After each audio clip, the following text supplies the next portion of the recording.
Hello, and welcome to your own personal lesson about the Congo Kingdom in Africa.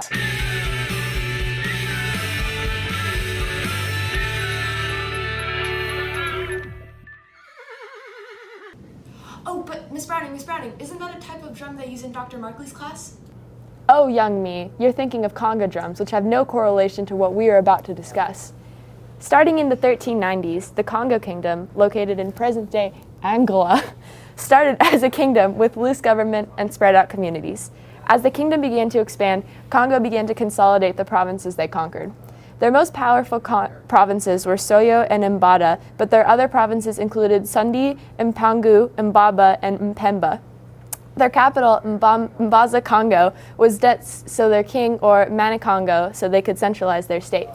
The Portuguese originally arrived in Congo around 1483, and at the time, the Manikongo and his son were baptized in 1491. Alfonso I Mvemba Nzinga became Manikongo in 1509, ultimately, and strengthened Congo's relationship with the Portuguese. Alfonso was pretty bothered by the Portuguese handling their trade in the Atlantic, but more specifically, their slave trade. Around 1526, Alfonso created the administration of the slave trade to try to make sure that people were not illegally enslaved and exported. Alfonso died in 1542, and due to succession disputes after his death, the Congo was overrun by a people from the east known as the Jagas in 1568.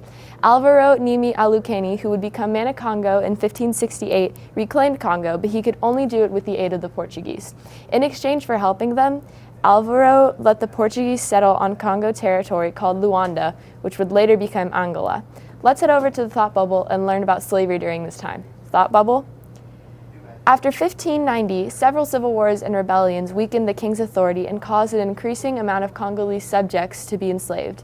A major obstacle for the Kingdom of the Congo was that slaves were the only commodity for which foreign powers were willing to trade for, and this meant that Congolese kings had no international currency than other people. Slaves became the tool which Congo developed and sustained their material, cultural, and diplomatic ties with the European powers. Congolese nobles could buy slaves with the local currency, Zimbu shells, and the slaves could be in turn traded for international currency. As an example of how slaves were used as an international currency, we can see how the Congolese authorities paid the Catholic Church and slaves for bishops to perform various religious duties in the kingdom. There needed to be a constant source of slaves for kings to sell in exchange for foreign commodities. The absence would prevent them from buying influence with foreign powers such as Portugal and the Dutch. Congolese kings would desperately need this influence to garner support from European powers for quelling internal rebellions in the kingdom and to aid them against other colonial empires. To illustrate, in 1641, King Garcia of Congo required the help of the Dutch military and paid them in slaves for their assistance in defeating the Counts of Soyo, a growing kingdom in the northern part of the city. After they declared independence, since the Kingdom of Congo had stopped their conquest of early expansion in the 1600s, the supply of foreign slaves were drying up.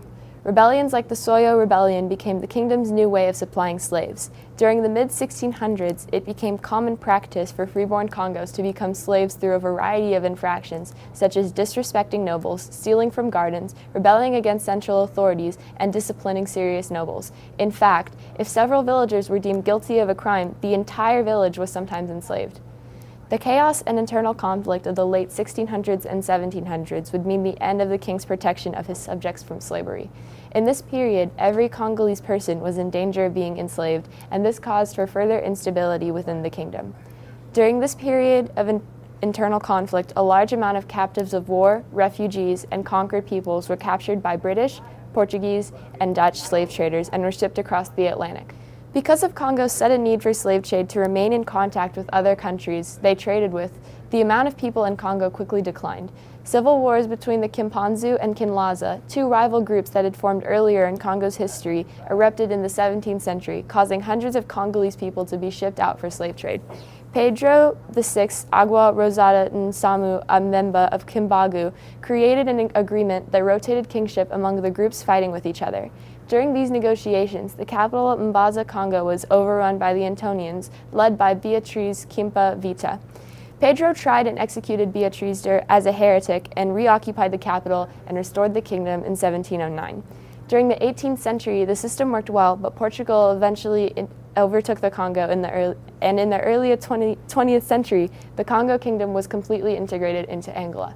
Thank you for watching our crash course. We hope you've learned more about the Congo Kingdom.